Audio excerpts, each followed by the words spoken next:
I've been impressed by what Ash has said on these issues and about having a more outward-facing style of government.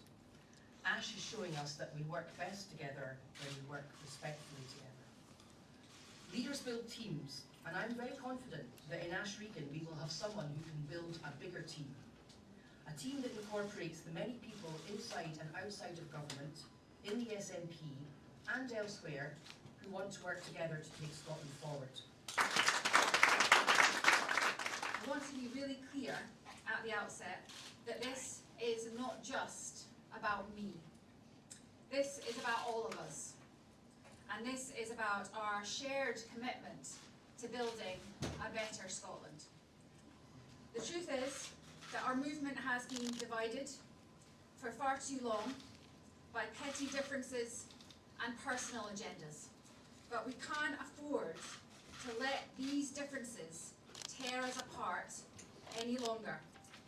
If parties stand on a mandate to begin independence negotiations and achieve a majority of the votes cast, then they are entitled to pursue it.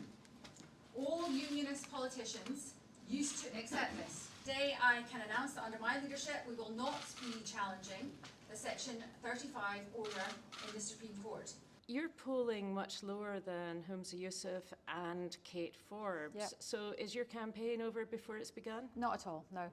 I think hopefully everyone can see that I've come out quite strong today. I'm definitely the outsider in this competition. I'm definitely not the choice of SNP HQ, but I'm going to work harder to make more of an impact. You talked about something called an independence convention. What does that mean? Yes. So we're not going to achieve our goals if we're all working separately. We need to work together. So I've today written to all the members of independence groups and pro-independence parties across Scotland to get everyone together working for Scotland in an independence convention.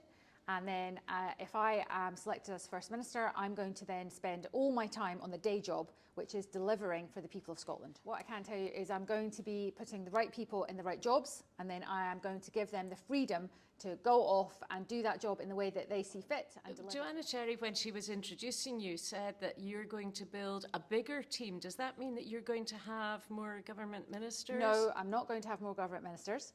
But I am going to be doing things in a way that makes everyone feel valued and that makes lots of people feel that they can be involved, give ideas. We'll be listening to everybody.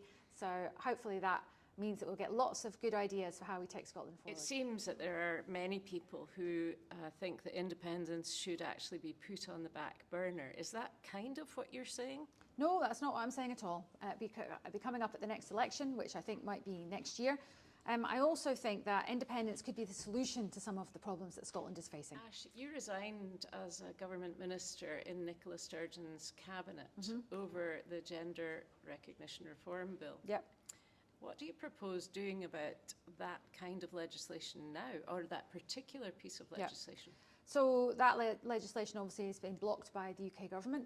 I'm proposing that we do not go to court to fight that decision, because I'm very confident that we will lose that and we will end up spending a lot of taxpayers' money on something that the public don't support.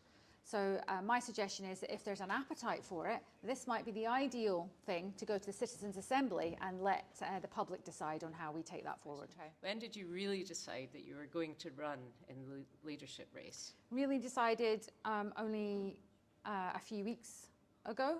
And I had only really started to think about it around about the time of Christmas. Okay, so you were expecting Nicola Sturgeon to resign, nobody else was. I was not expecting her to resign last week, but I think we were all expecting that she would resign maybe in the next year or so. Great. Well, good luck with your campaign. Thank you very much. And hope you get enough sleep. Yeah, I'll try. Thank you.